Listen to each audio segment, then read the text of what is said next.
Good evening, everybody. Welcome to the Focus TV, episode 221. Joined as always by Kiran Slavis, Michael Collins. We got Cardell Devin Jr., we got the students, we got the entertainment and sports edition. Currently, halftime of the Mystics is starts. Ray and I are watching from afar. We're in the building. If you want to give us a really detailed analysis of what's happening in the first half. Excuse my first, but I right now. A much needed answer. It's overdue. They're looking like the message we've become accustomed to seeing over the years. Right now they're up 56-23 at the half over the Sparks. We could talk about Virdell having 18 and 4, Maisha Island having 14 and 2. But it's their defense that's winning this game, man. Their defense has been ferocious, especially inside. They're not letting the Sparks get anything. They triple that on Gomake. They're not going Gomake, excuse me. I don't want them to get confused with a sister. I don't think they understand that the Sparks, it seems like they're struggling to understand that she has to miss attention. Somebody else needs to step up. It started off hot in the first quarter. They had the Sparks to 26% shooting from the field, while the Mystics shot 55% from the field, 75% three-point range. And Ramadan had 11 and 3 in that quarter, so that kind of tells you the start. They led 20-11. In the second quarter, they kind of made a run, but then the Mystics regrouped, and it was Maisha Island's turn. She went to work. She finished, like I said, with 14 points and 6 or 8 shooting from the field. But her defense on the page, finding her, transition, keeping the body on her boards has been outstanding. And without her defense on the Gomake, this could easily be a different game. But they taking the head away from Thompson. No one has stepped up yet. And meanwhile, we all know you got the Mets have 2 all-world defenders on the perimeter getting it done. Deladon, as great as she is offensively, she don't get enough credit for how solid she is. She's always in the right spot. She always plays tough. She's fundamentally sound. She makes up for not having the best athleticism. But she's always in the right spot, making the right reads, man. That's why it's just hard for them to run. And just to kind of put things in perspective, right now, the Sparks have 7 turnovers. They have more turnovers than they do assists in the return. It's just been exactly. I don't think Sabal could be salty about the first half at all. I think he's overly joyful, and I think all he's worried about is continuing it for the next 2 quarters. Obviously in the 4-game losing streak, they've had issues with closing the game out, but the way they're playing right now, I don't see it happening, but they jinx it. You know what I'm saying? Hopefully they finish the game, but all in all, man, excellent first half, man. Messi's getting it done. Yeah, I had more questions planned, but the score is the score. You enjoy the second half. We're going to have Mr. Outlook later this evening for all of you that usually stick with us for Mr. Outlook. So we look forward to talking with you then. Like you said, you already answered that. We're all worried about the third quarter. They're going to come out and take care of business. If they do, New York, you're playing with a 20. You almost up 30, right? Just take care of business. You know what I'm saying?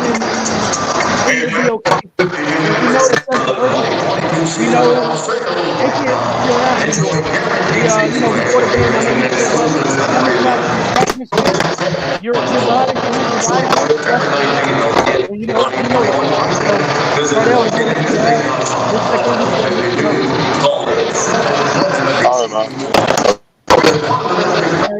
I'd save you, Ray. I didn't expect to have the halftime score to be that.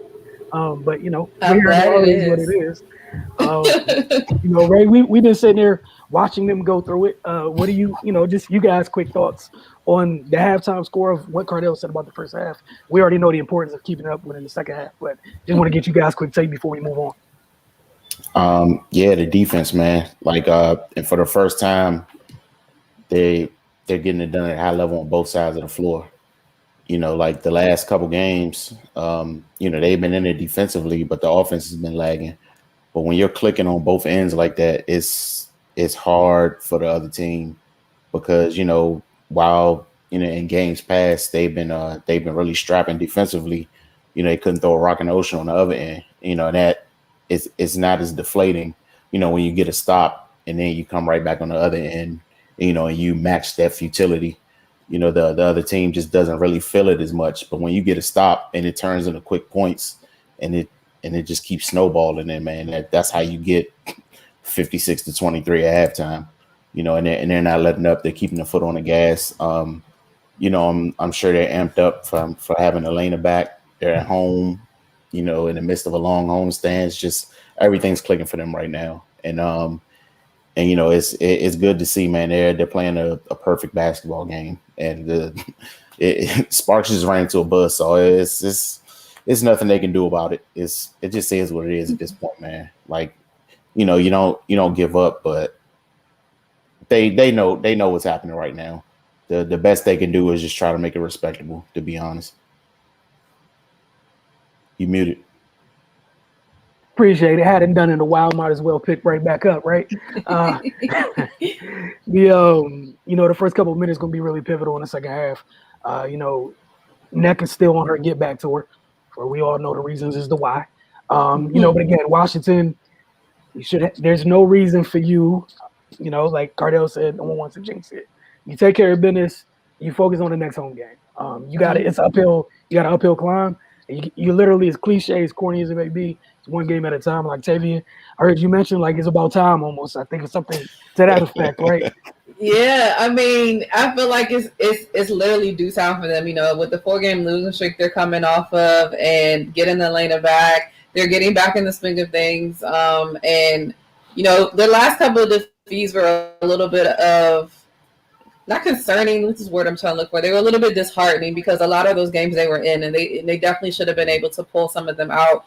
So I feel like, again, this is a statement for them, you know, coming back, you know, off of the 4-game losing streak, and to come out and perform like this, it just gives you more of, you know, information to know, like, this is the team that we should be expecting to see day in and day out. You know, I think it'll get better. You know, I feel like the more comfortable Deladon gets, you know, for her playing in her first game back since 2019, the back injuries, the COVID season, everything that she's gone through, we still know she's an MVP, you know, and then, of course, the MVP caliber season Tina's having, it's just, it should work out, you know. So I'm glad to see them, you know, whooping up with somebody, because their last couple of games were just so close, you know, where they should have been able to pull it out. And the games against the Aces kill me every time. Like, every time I watch it, I just be like, oh, you're so close. You should have been there. But I'm glad to see them doing this. You know, I'm hoping it's going to continue. And like you said, they're going to have it's going to be a tough battle for them, you know, to try to get in the playoff race. But it's not out of the question, but they definitely just have to take it one game at a time. Yeah, and, you know, we know across, we've all watched enough sports here. Again, corny and cliche, but anytime someone gets one of their leaders back or their lead dog back, like, there's a little bit more juice around the team as a whole. We all know that. Said, let's head into your division, man. We getting closer and closer to the end of this preseason. I was looking at some of them scores while trying to get some stuff ready for your segment, and then one score specifically stood out. But the we'll talk about that score. But I want to start off with the only team that won this week in the division and give them their props this week. The Washington football team was your only team that won this week. Last week, nobody won. So the Washington football team got their first win in the preseason this year. They played the Bengals. They beat the Bengals 17-13. Fitzpatrick was 7-13, 96 yards. Tyler Heineke, 11-13, 80 yards, and 4 carries for 26 yards. And Kyle Allen was 2 of 4 for 23 yards. Patterson, 16 carries, 71 yards, 1 touchdown, 3 receptions for 25 yards. Antonio Gibson, 7 carries for 28 yards. Antonio Gandy-Golden had 3 receptions for 28 yards. And Diane Brown had 2 receptions for 33 yards. And last but not least, Logan Thomas, 1 reception for 28 yards. I think that the Washington football team is liking Patterson. I think he has a really, really great chance of making the team if he has not already. We know they're getting ready to come to the cut down portion where they go, I believe, to like 80 people on the roster. So that's coming up. But he's making a great showing for himself.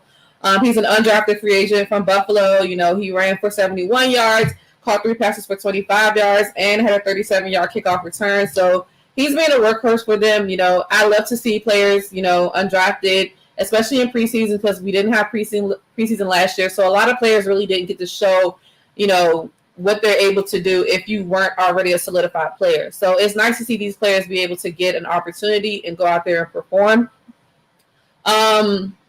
One other good spot for them as well, Dustin Hopkins seems to have returned to form. Week 1 in preseason, he was struggling from kicking field goals, but this week he definitely did a whole lot better when he had 3 field goals for Washington, and he was able to get them on the board. On the defensive side, we know how special they're going to be on defense. But also Landon Collins, who coming off of an Achilles injury from last year, he looks faster, he looks stronger. So I expect big things from him for this year as well. But all in all, Heineken,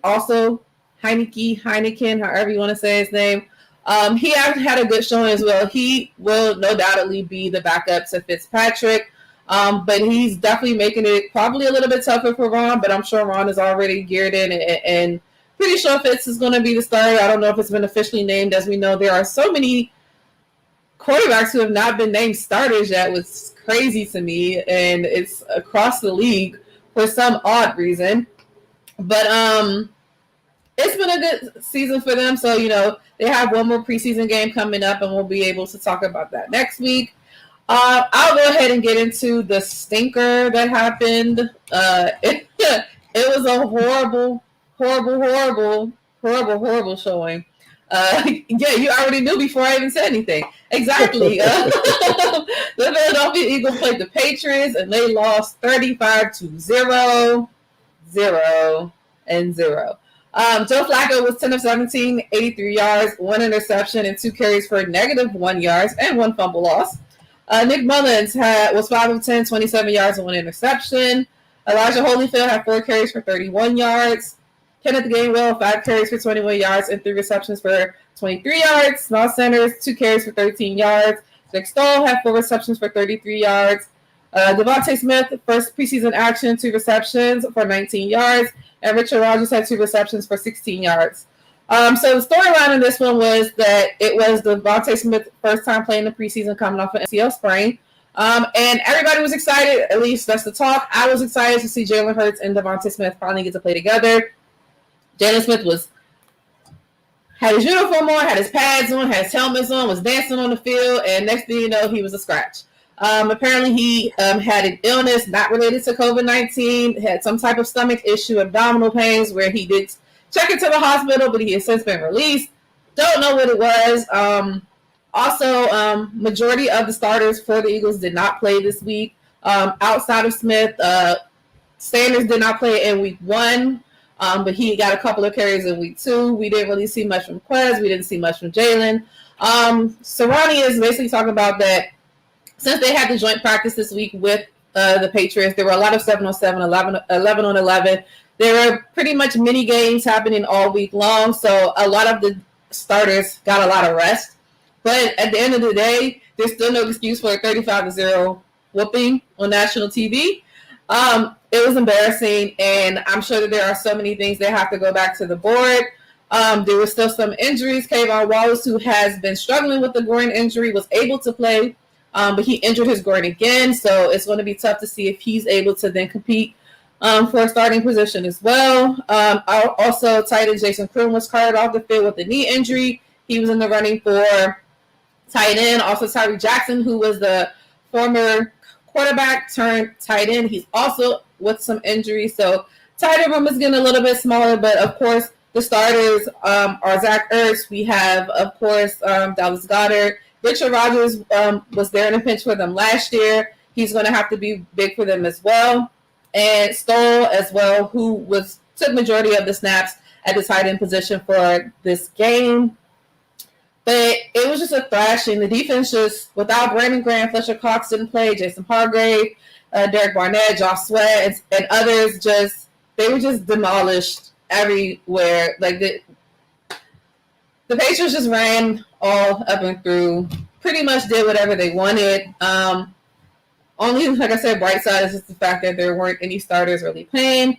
On the other side, Alex Singleton, again, who's gone from practice squad, undrafted, getting kicked off teams, trying to get back on to now being a solidified player. He was all over the field. So he's looking like he's going to have another great year. But And then also what I found out, Kenneth Gainwell is also Fletcher Cox's cousin, which is crazy. Didn't know that. But I like Kenneth Gainwell. I think he has a great chance to make the team. I would think that they're going to have 4 running backs on the squad, maybe a potential of 1 or 2 on the practice squad.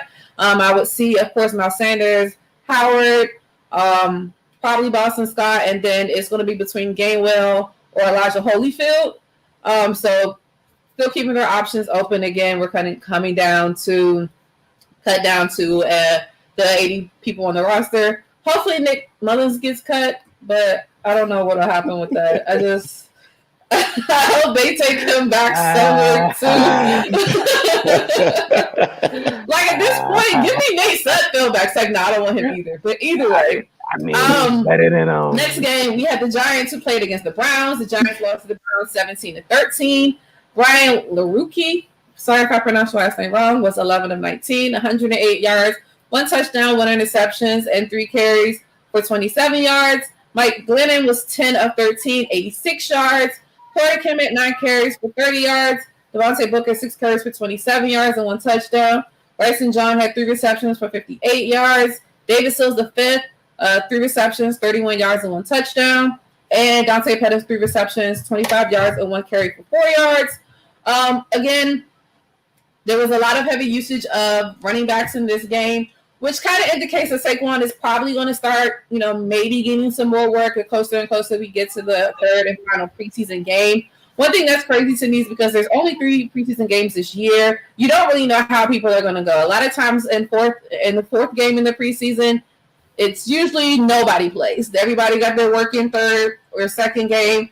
But now since there's only 3, you see a lot of teams holding out, and maybe they'll give their starters, extended time, in the final game because they're so much closer to the start. Who knows at this point? But that's definitely something that the Giants have been going through. Of course, they haven't been playing a lot of their starters. They're very, very, very cautious about Saquon. Kyle Rudolph still looking like he's not close enough to get started as well. So a lot of running. Corey Clement, who came off of a fumble last week, had a very better showing this week. He is a Super Bowl winning champion with my team. So he knows what he needs to do to be able to get a position in the starting rotation, backup, whatever position. Because, of course, if Saquon's healthy, he's number 1. Daniel Jones, again, did not play. So it was Mike Glennon and Brian Lucas with the quarterback duties this week. Glennon played the first half. Lucas played in the second half. Both of them led their teams on good drives and scores. But obviously they just weren't able to get it done at the end. The Browns, who will be a talented team this year, watching SportsCenter so much, just seeing them talk about ESPN and just seeing them talk about how they really think the Browns are going to go to the championship this year. So it's very, very interesting to see what happens on that front as well. But then I think a good I think a good bright spot for the Giants as well is David Sills, the 5th. He's been playing really, really, really, really good in his time that he's getting in preseason. So I look to him to have an impact in the wide receiver room as they go forward. But again, I can't wait to see Daniel Jones because we haven't seen him at all this preseason. So I'm anxious to see if they're going to put him in the 4th, in the 3rd preseason game, trying to get him some game reps to see what's going to happen. We know last year he tripped over his feet. He ended up on the bottom of a pile earlier this year in practice. So I want to see him actually play football again. So hopefully we get to see a peek of him in their final preseason game. And last but not least, Cowboys played the Texans, and the Cowboys lost to the Texans. Texans had 20, Cowboys 14. Ben DiNucci was 4 of 19, 120 yards, 3 interceptions, 2 carries for 10 yards. Cooper Rush was 10 of 12, 97 yards for 2 touchdowns. Gilbert, 3 of 5, 30 yards, and 1 fumble loss.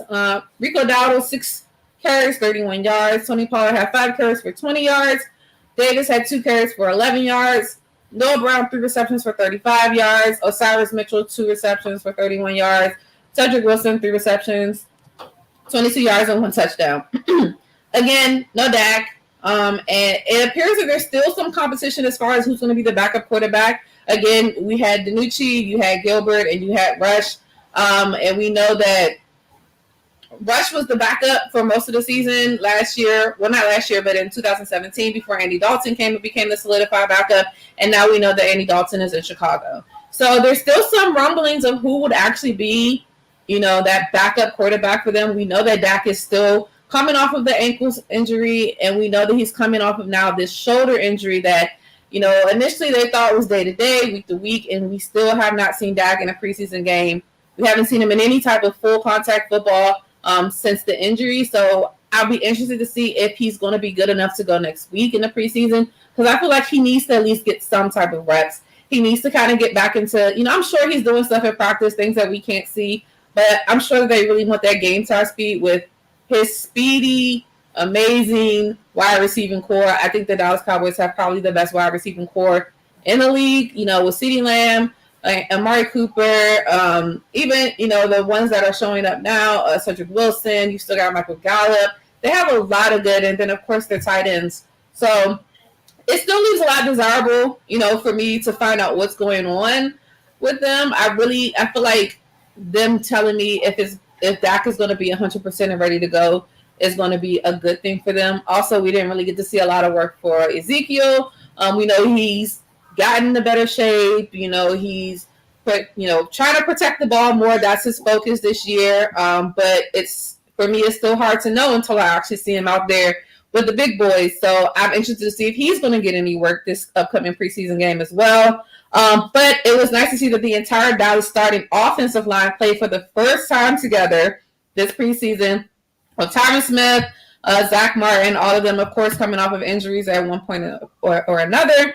But it's nice to see them all out there. That is, I think, was another big reason why Dallas struggled as far as with the rushing game, because it's hard to run when you don't have a really good offensive line. So if their offensive line is back 100% healthy and they're able to open the gaps for the running backs, it could be another good season for the running backs. We know Tony Pollard is good out there as well. So again, it's just preseason. None of these games count. Doesn't matter how much you win by, how much you lose by. It all comes down to the Cowboys opening game on Thursday night when that comes up. So I'm just excited for one more preseason game to be over and done with and the season to be here. You are not the only one, Ray. It's okay, Ray. You can smile when she says nice things about your team. Okay. About your offensive line. It hurts me on the inside, but I gotta be unbiased. Yeah. She had to give your team a compliment. Wow. Yeah, I'm also, trying. On the same day that she talked about her team putting up a goose egg. It was so bad. I was sitting there like, why am I watching this? Why am I watching this? Why am I torturing myself? And then I was so upset that Jaylen didn't play. I was like, bro, he was on the field. What's wrong? My man Nate Sudfeld would never. Yeah, whatever, he would. he hasn't this preseason, so I'm about to act on. He definitely would. And what also was funny to me watching the game last night, I didn't even realize that CJ Beathard was in Jacksonville. So I was like, look at all the I told you these 49ers I had one spread wish. out everywhere. What I tell y'all on the job, I had one wish. I burned the whole room down. It looked like they did. We got one more left to get out from. We got one more left. But again, that's the other thing I was talking about is that there's so many different organizations that have not we're gonna get that later. The starter. Yeah. But I'll save it. Yep. Okay. Trust me, it's one I had to get rapid fire today. That was one of my first things. Like a whole bunch of y'all saying a whole bunch and not saying nothing at the same time. We're gonna get into this. I'll tell you when I feel like it. Basically. Come on, man. My coach is the number one in that aspect. I don't know what he's thinking. I said, nice try. Come on, man. Just say what it is. It's fine. But we're gonna toss this over to Keith for a second. Pac-12 segment. This week's gonna take a look at quarterbacks and running backs, followed by our first break. When we get back from that, Ray's gonna talk to you about Deladon's debut because he was in the building for it. I'm Keith Archer here back again. Today we are covering Pac-12 quarterbacks and running backs. Like I have previously said, I am a student at Arizona State University studying sports journalism, and let's get right into it. The first quarterback we will be covering today is Kiran Slavis, a quarterback at USC who in 2019 threw for 3,500 passing yards, 30 touchdowns, and only 9 interceptions, which is a really good touchdown to interception ratio, especially in college. Like I have mentioned previously, Slavis is a very impressive quarterback who is up there when it comes to Spencer Rattler and Sam Howell at UNC. Those three quarterbacks are viewed as like tier one, and he is a sleeper pick at the number one NFL pick, due to the fact that he is extremely accurate, and accuracy, although it's been kind of, now I don't want to say lost art, but it hasn't been focused on as much with mobility coming into play more. But his accuracy is really what shines when it comes to him. He had nearly 2,000 passing yards during this past season. Everybody knows we had COVID go down, so there was a lot of things that players weren't able to do, and they weren't able to warm up how they usually are. So for him to near 2,000 passing yards is pretty impressive.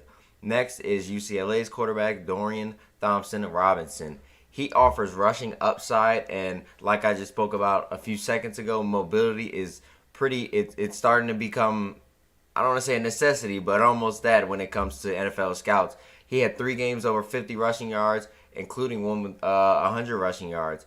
So he does offer his rushing upside, and even though his arm isn't too great, he still had a 12 touchdown and 4 interception year, which is pretty good considering he had 7 touchdowns and 4 interceptions his freshman year. So he's obviously improving, and that's what you want to see with such a young guy in Dorian Thompson Robinson. Next, we're going to go to Jayden Daniels, my guy at ASU. He neared 3,000 passing yards in 2019 with a 17-2 touchdown to interception ratio, which is really impressive. Like I spoke about, he has rushing upside, and when you look at his build, he has kind of a Cam Newton, Josh Allen kind of build.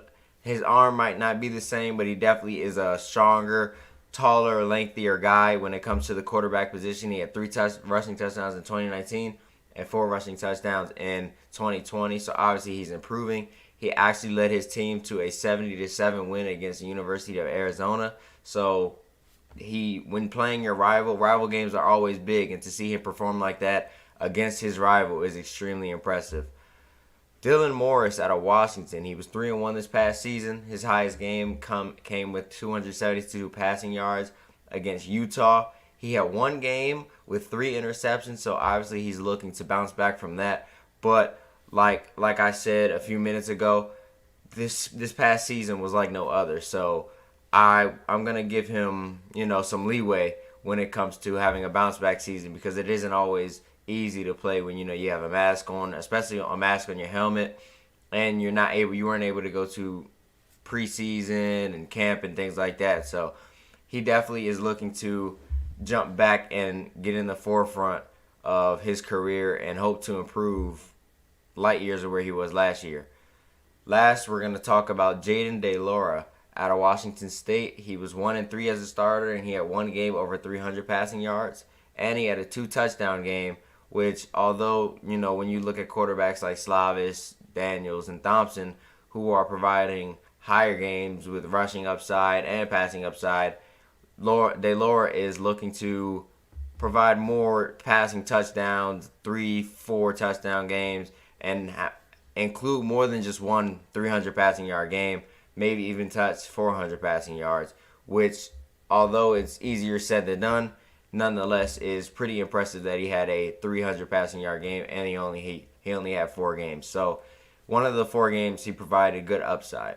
Now we're going to switch to the running back side of things, and we're going to go to Colorado's Jared Broussard, who neared 1,000 rushing yards with 5 rushing touchdowns and 0 fumbles. 0 fumbles is one of the most important things that I want to focus on when it comes to Broussard, because when you run the ball a lot, it's easy to get it poked out once or twice, and you have guys like Ezekiel Elliott, for example, who throughout his career has showed no signs of fumbling and had 5-6 fumbles this past season, showing the decline of his career. So when it comes to fumbling at the running back position, he's shown that he can take care of that ball. He had 3 games over 100 rushing yards, including a game with 300 rushing yards, which any football fan can tell you that is pretty impressive, and you don't hear a running back doing that quite often. Now we're going to switch to CJ Virdell, Oregon's running back. He's an explosive back, but he does come with injury concerns. He's questionable at the moment. I do wish the best for him and hoping that he bounces back this year. He had 2 games over 100 rushing yards last season, so obviously he provides good rushing upside when he is on the field. So hopefully he manages to get back on the field full time and can make his best shot at the NFL. Lastly, we're going to go to Rashad White, another Arizona State player who had 500 yards from scrimmage, 2 games over 100 yards, multiple touchdown games, including one with 3 and one with 2 touchdowns. And like I said about Broussard, when he had his fumbling, not problems, but he had the fumbling things. And Rashad White providing multiple touchdown games is pretty impressive due to the fact that even though one of the games came against Arizona where they blew them out 70-7, he can provide that. Running backs, they're nonstop getting playing time, nonstop. And with him being able to provide longevity during the game and not being able to, when he gets banged up, go out and stay out, he comes back in and he keeps going. So that shows a lot for him and how he goes along during the game. He had 2 receiving games with 50 yards, which is really impressive because you look at the NFL and look at Derrick Henry, for example. Although he's putting up 2,000 rushing yard seasons, his lack of receiving upside, is what discounts him from being the top or being in those late game situations where you have to pass. And then you got Saquon Barkley, CMC, you got these guys, and Dalvin Cook, Alvin Kamara, who all provide receiving upside. So obviously receiving upside at the running back position is increasingly important, such as for the quarterback position, accuracy and mobility are increasingly important.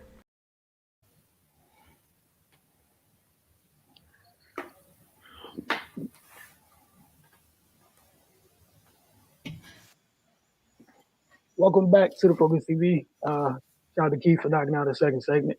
Pac-12 will be fun. One of the teams I root for, they got a nice little pipeline out of ASU over there with Herm. Send us more players, if you don't mind. Not to anyone else in the division, just us. That said, all right, Ray, you were in the building on Sunday for Lane Della Don's debut. You just want to share some thoughts from that? Yeah, man, it was great. It was, a lot of energy in the building as to be expected. When she was announced for the starting lineup, that was the loudest that building has been all year. She started off. Looked like she was just trying to feel her way around. It's first time being back on the professional court in 2 years. It's going to be some ring rust. You're going to have to kind of get your bearings. And she didn't force it. She just eased her way into the game. But you could tell as the game went on, she was becoming increasingly more comfortable. And, in the second half, she kind of got loose. She, just was doing the lane of things, and then she kind of picked up right where she left off tonight. It was good to see her out there, man, because, I think I speak for all the Mystics fans. We missed her being out there, miss seeing her in the jersey, not only for, for what she's able to do on the floor, but, just being a spark for the team. And, it definitely seemed like they had a little extra pep in their step to start the game. Before they made their first sub, they went on an 11-2 run, and this is against the defending champs.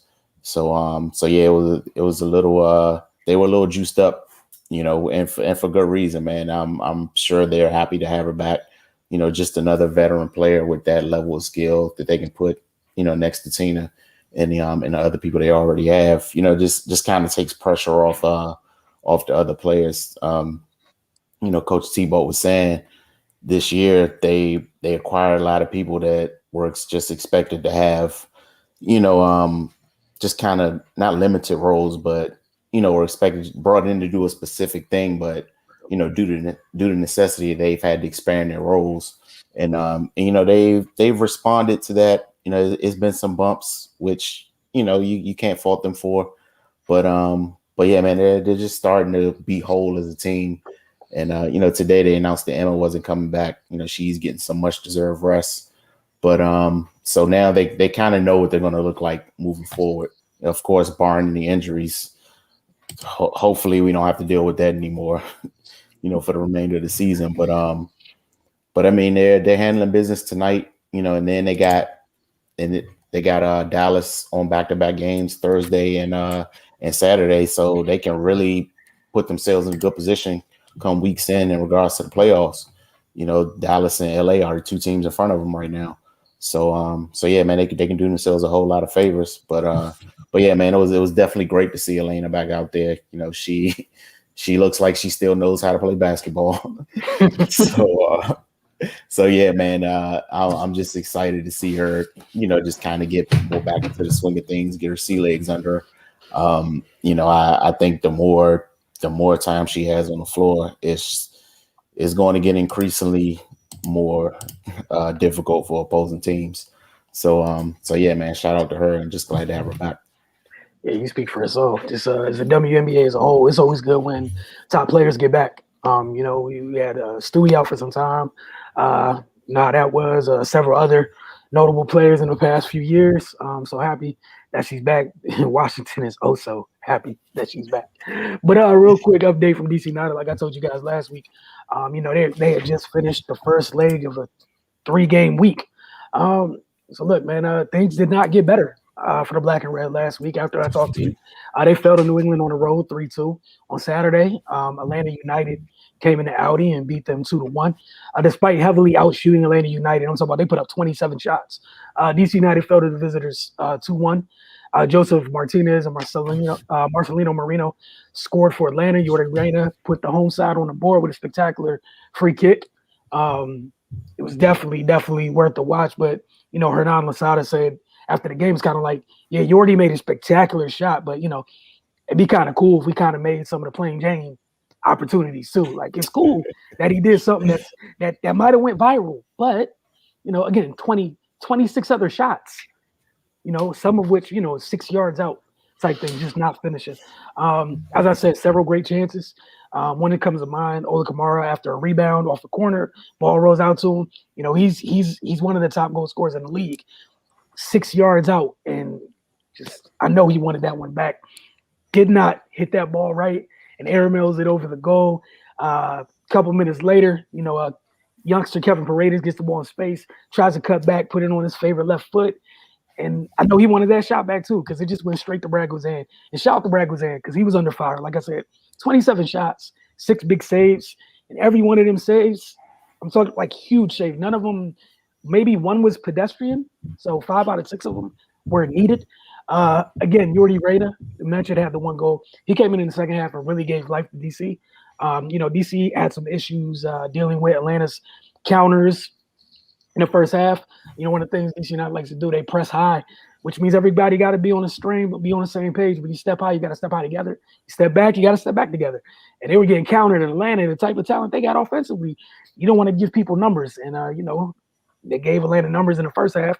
Second half, they did a much better job. So Jordi evened it up at 1, and then Mr. Moreno, Marcelino Moreno, the guy who had a beautiful through ball, he had the assist for the first goal for Atlanta. And it was a dime to Joseph Martinez. Looked like it was all sides. It was just that perfect. And then this time, he takes a shot through thick of the bodies. Get told as a goal scorer off the youngster. If you could barely see the keeper, he could barely see you. So he placed the ball through a thick of the bodies to the far post. John Kempen, you could tell he didn't really have good sight lines on it. And then, the keeper didn't even move. Ball goes to the far post, puts Atlanta up. And then, DC had a couple more chances, but they just couldn't capitalize. Some positives, it was good seeing Junior Moreno and Russ Canos back in the middle part together. Russ has been out with some injuries. They've been bit by the injury bug heavily this year. You guys have heard me talk about it extensively. The finishing has to get better. It's just the theme. Like, it is what it is. You're not getting any super high price for it to come through the door. You have who you have. The thing is, it'd be one thing if you were like, man, we need player X to finish these chances because we only get 2 chances a game. Now, you're creating multiple chances. For the love of God, take your time and just finish. That's it. 27 shots means at least 20 opportunities were decent. You got to finish. That said, even with a bad week, 3-game losing streak after having a 5-game unbeaten streak, they're still above the line in 7th place. They'll have to string together some results similar to the Mystics, except they're above the line. Like if the playoffs started today, they're good.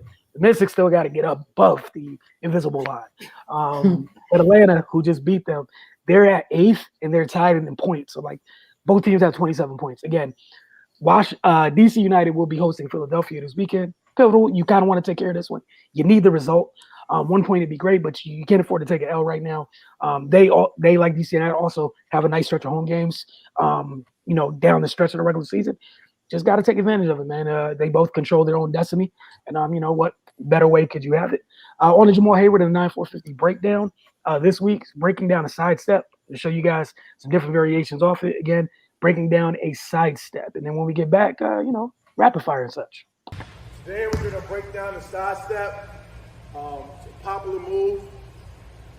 Professional players, high school players, college players are utilizing it. It's been out for a while, but nowadays players are mastering that move. Left hand, left foot, right hand, right foot. NBA players that you see using it, Dane, Steph, Paul George, etc., etc., etc. So we're going to work on that move today. Different ways to set it up, with the ball, without the ball. Just to get the shot off, just another way to get your shot off and be efficient and be effective. So, start with my right hand. I'm going to make a combo move going towards the middle. So I can start here, push, stop. Now when I stop, depending on how my defender's guarding me, if I feel like I can't get my shot off, I can utilize the side step 2 different ways. Okay? So when I stop behind, I can pick it up, get away. That get away's got to be aggressive. You got to cover ground with that left foot. Okay? Now, or here. Hard pound side step. So, here it is.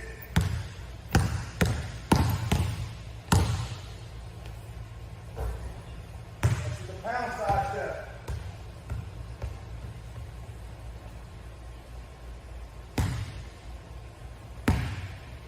Without the pound side step.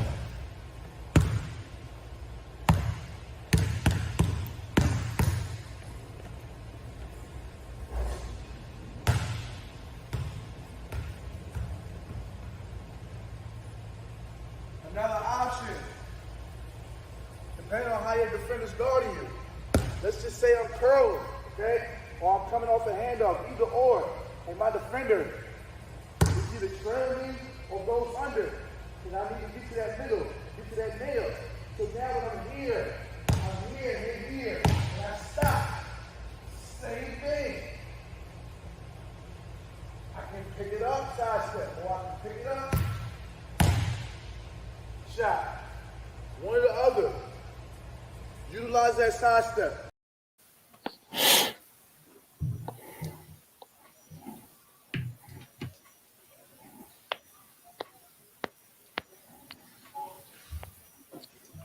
All right, welcome back to the Focus TV. Very special thanks again to Jamal Hayward.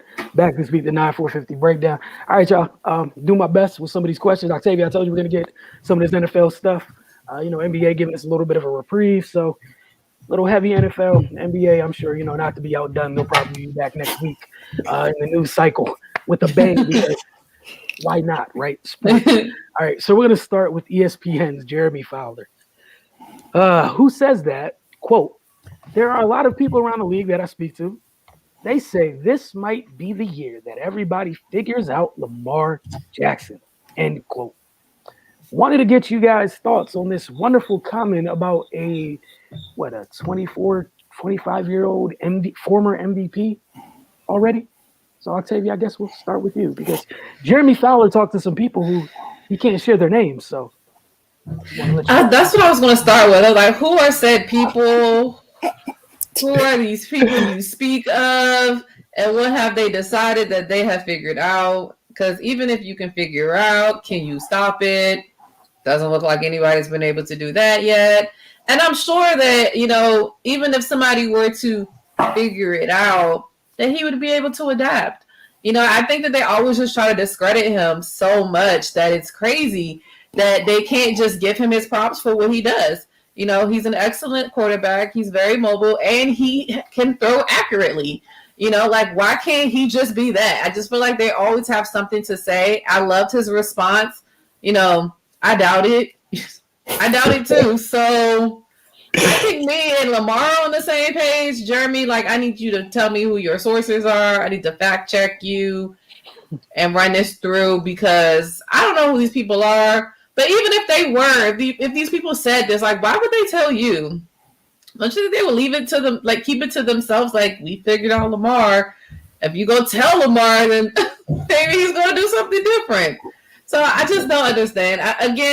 We always talk about it, clickbait. They just want to be, seen and talked about, but I don't believe it. Right. Yeah, man. This is just where we are in sports journalism right now. Seems like every week somebody is running their mouth to some reporter. Who are you talking to, dog? Come on, man. And then, like Octavia said, I would think, if you have the answer to a unsolvable question, you probably keep it to yourself, so they don't try to do something different, some wrinkles in the offense, adjust, but that's just me, but what have you. So, at the end of the season, if Lamar does what he's been doing since he's been in the league, then we got to go back to, what's the guy's name? Jeremy, right? Jeremy Fowler. I'm going to find him. Yeah. Then we got to have a conversation, dog. Who lied to you? What did they exactly tell you, sir? Yeah. So whenever somebody says I've been talking to people or sources say, I just assume they just made it up. I could say whoever you did talk to, I can guarantee you it wasn't a defensive coordinator. I know that for sure. I'm fully confident. And if it was, they're delusional and you should have them checked. Because, we know the shortcomings or whatever. What we do know consistently, Baltimore ends up in the playoffs. We know, consistently, the issue right now is not a regular season issue. Therefore, you haven't figured jack out. If there's anything you figured out, we all know who it is. There's some things, Lamar does need to improve with some things. You probably need to improve some of the weaponry. And somebody needs to, add some wrinkles to your drive behind scheme. But that's another story for another day. And that said, they're not doing something world changing.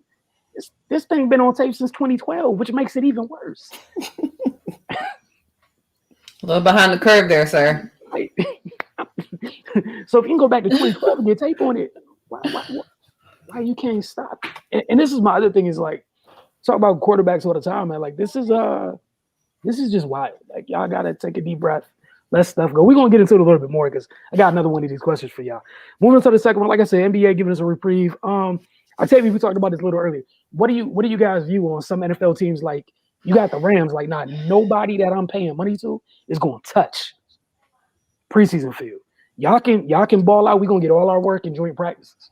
But come Sunday, y'all sit next to me. Sit up in the box. You can be on the sideline, away from people. I don't even want you to get rolled into. Street clothes for all of you. Then you got other teams who's all y'all, all hands on deck. Every single one of you. Literally, all of you. So, Ray, we'll start with you this time. Just your thoughts on the different ways people are attacking it and knowing that there's one less game. What do you think of these decisions? Yeah, I'm actually shocked that it's such polar opposites, depending on the teams. Everybody's dealing with the same situation. And I didn't think the removal of one preseason game would have this type of ripple effect. I just thought it would be, business as usual. It's honestly kind of weird to me. I think you would want your guys to get at least a little bit of, live action reps. Just do it as normal. Have them come in, play a few series just to kind of fill things out and get used to each other in a live game setting. So yeah, man, this is I don't know. I mean, I don't get paid to make those decisions, so hopefully it works out for them. Yeah, but if it were me, of course I would be cautious, give them 1 or 2 series, and then have that be that. But to just keep them away from it completely, that just defeats the purpose of preseason. Yeah, I was laughing because I knew this the pay grade statement was coming. I know it was coming. Go ahead, I'll take you. Yeah, I think it's definitely interesting to see how each team is handling it. I think that, there's no quote unquote blueprint of what a 3 preseason game schedule looks like. We all knew what the 4 preseason game schedule looked like. Don't really see in game 1. You may see him in game 3 for a couple of series, and usually game 4 is nobody, everybody's resting and everything. But I think it's crazy that they have not, that there are some starters who have not gotten any reps. So that's why I'm like so interested to see how this 3rd preseason game is going to go, especially for outside of, the Cowboys and the Steelers, who technically did get 4 preseason games this year with the Hall of Fame game. Even some of them still haven't touched the field.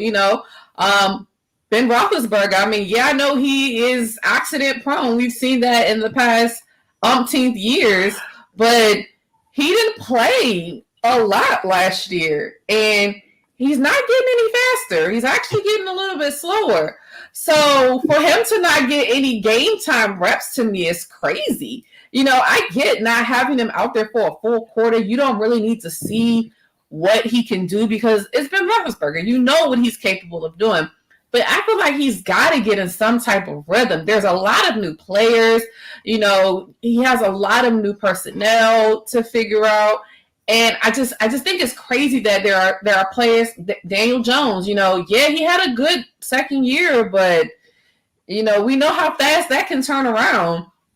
So for me, just to not have them play at all is crazy. Like, you can't hide from injuries. It's going to happen. You can even see the Jets are going through it as well. And I'm sure a lot of those players didn't see a whole lot of preseason action, but people are getting hurt in practice, training camps, at home, working out. It's going to happen. That's where you come into contact of making sure that you have a good team around you, your physical therapy people, everybody that's supposed to be watching these players. That's where that really comes in. If you think you're just going to hide them all preseason and not let them play, and then game 1 gets out there and they are gassed, they don't know what the plays are because they haven't been doing them at full speed. Yeah, they have these 7-on-7s and these 11-on-11s, but you're not punishing quarterbacks in those, and you're not running 100% every single time. I don't care what they say. You're not. It's not until the lights are on, the fans are in the stands again. That's not talking about having to get used to that all over again, and getting ready and knowing how to listen to the cadences and making sure that you're not jumping off sides every single time. It's a lot that goes into these things. And the fact that some of these coaches just have not even, in my opinion, taken that into account is a little bit crazy. But I give everybody a little bit of grace just because, again, nobody really knows what a 3 preseason schedule looks like. So I feel like if the more this goes on, we'll kind of get more of a concrete, like how we did with the 4 games. Like, people will figure out what their blueprint is, and it'll kind of stick as it goes further. But I just don't think no work at all in a preseason. Like, that's crazy. And then you think I'm just going to hop out here on game 1 and be good. It don't really work like that. Hey, look, man, I think I'm in a funny place. Like, some people, and I'm talking about the upper echelon people. I'm with you. But that's right. Yeah. There's only some teams don't have one of those, right? So not to be mean. I'm not about to tell Aaron Donald he need work. I'm not about to tell Trent Williams he need work. Nope. Everybody else, y'all not Aaron Donald. Get to work. That's exactly what it is. Because when the games start, the people who should be paying attention to you will be paying attention to him. So let him take his time. You, on the other hand, you need to be ready to take advantage of your opportunities when they're ignoring you to go block Aaron. So right. You need to focus on you. You know what I'm saying? Those things. All right. I tell you talked about it a little bit earlier. We got a lot of teams, a lot of young quarterbacks. Only a couple spots actually have these quote unquote quarterback battles. which I don't even think are battles, just like honest decisions. I'm like 2 of the 3 of them. I feel like, why are y'all playing with people's emotions? Y'all know what you're about to do. But we got New England, San Francisco, and Chicago. Why? What are they doing, man? Ray, we'll start with you. Just what are the coaches doing? Talk about something. I haven't named the start. I think Bill's been kind of keeping it a buck, like, Cam's a starter. He's been consistent, but people don't want to believe it. That's a whole another story for another day. But the other 2 spots is like, nah, man, just go let the vets do whatever. I know, I got the drawing on my pad, and in my free time, I'm doodling plays for my new shiny toy. But we're gonna roll the old dudes out there, just old college try and such. Give them some time. Man, look, if I'm a player and I see you pussyfooting around with this decision, that's an obvious decision to make, I'm gonna get kind of annoyed. Like, honestly, I mean, and then if you make the wrong decision, even more annoyed. Because I figure once you name a starter, you're gonna give it about 3 games. You know what I'm saying? And you let them stink it up for 3 games and waste them weeks. Like, that's how you lose the locker room. Just come on, man. He said, "Don't even waste time, man. We know what it is." I don't understand it. Like, I understand there are some legitimate competitions and there are some legitimate decisions that need to be made. Like, I can see the decision making in Denver. Is it going to be the new Drew Lock, or are you going to go with Teddy? I can see the certain circumstances, but my team, Jalen Hurts or Joe Flacco or Nick Mullins, like, come name the starter, like we know it is, and just continue on and go. I'm saying, now I do give Jacksonville slight grace just because of a lot of things they said last night watching the game made a lot of sense to me. That if y'all are gonna suck this bad, I don't know what y'all gonna let old Sunshine be out there and get knocked out every day. But at the end of the day, y'all drafted him because of this. So name him the starter. Keep it pushing. After the game last night, I don't think there should be any more conversation in New Orleans. It should be Jameis. No. Taysom is just not it for me. And I mean, he looked good, but we all know that Jameis can look good, but we know he sometimes likes to throw the ball away. So we understand that. But at the end of the day, make the decision. We're going into the final week of preseason, and we still have so many teams that have not even made the obvious decision. And like Ray said, like, if I'm on that team and I'm like, come on, bro, like, we all know what it is, but for it to be said and done, move on. Everybody start to game plan 100% and officially of what we're going to be doing, go back and forth, instead of playing these games where, we'll see how they do tomorrow. We got one more game. You never know. Like, make a decision. I honestly do not get it. I don't get it. Like, make the decision. Like I said, there are so many, like, point blank period, like, decisions that should have been made by now. And I'm specifically looking at Nick Sirianni because I'm like, what are you talking about? Like, let's put in Joe Flacco. He's going to give us the best chance to win. No. And that's the other thing. I mean, go ahead. I'm sorry. No, go ahead. My bad. No, I was going to say, like, it just doesn't make any sense to me. And then, I mean, even your team, like, I'm thinking Trey already should be out there, but, I ain't going to say too much. I'm going to say this. I'm not paying Kyle. Oh, and then Chicago. That was the other one. Chicago. Yeah, like, bruh, it's Justin Fields. Like, let it go. Like, look, man. Like, Matt Nagy, let's keep it a buck, man. This how you save your job, all right? Like, come on. Yeah, let's keep it a buck. You got hired. They had Mitchell. You ain't asked for that. That's not your fault, right? Cool. You get to this point. You finally got your guy. Right, you're not about to roll Andy out there. Don't waste your time. And the thing that's most insulting to me is when we look at the talent differential. That's why it's such a slap in the face. It's like, yeah, I know they're young, But even as young as they are, they can do things right now that you can't even dream of, sir. Sit down. There's nothing they can learn from you. Not one thing. Like, I died laughing. Nothing. On Sunday, it was the perfect example why, like, if it was me, I was cool with Trey starting since draft day. But when Jimmy gets a series, he come out, throw the ball high. Trey come out and throw the ball high. I'm like, all right, cool. So if y'all both going to do the same thing, if you're both going to make rookie mistakes, I'd rather the 21-year-old than the 29-year-old. Just me. Yeah. Just me. If we're both going to come out here and do me. something stupid, at least give me the guy who, even if he does something stupid, he has the ability to maybe fix it. Or how about this? Learn from it and not do it again. I'm good. Like, he did something in the third quarter. Jimmy's yet to do in a Niner jersey. Look off a linebacker. He plays catch with Fred Warner. And you're not supposed to be playing catch with Fred Warner. He's on defense. Like, wrong teammate. That's not who you're supposed to. He got the pitch and catch thing down, but it's with the wrong person. Another story, another day. Thank you all for hanging with us. Don't forget to get over to the www.thefocustv.com. And there's always a reminder, Friday nights, 10 p.m., DC TV. You could also check it out if you're outside the city, dctv.org. And then outside of Friday night at 10, like I said, get over to dctv.org, and you can find the other times that the show re-airs throughout the weekend, several other times. Y'all have a great night. And for those of you, Mystics Outlook, see y'all in 10, 12 minutes or so. That game just ended. Mystics beat the Sparks 78-68.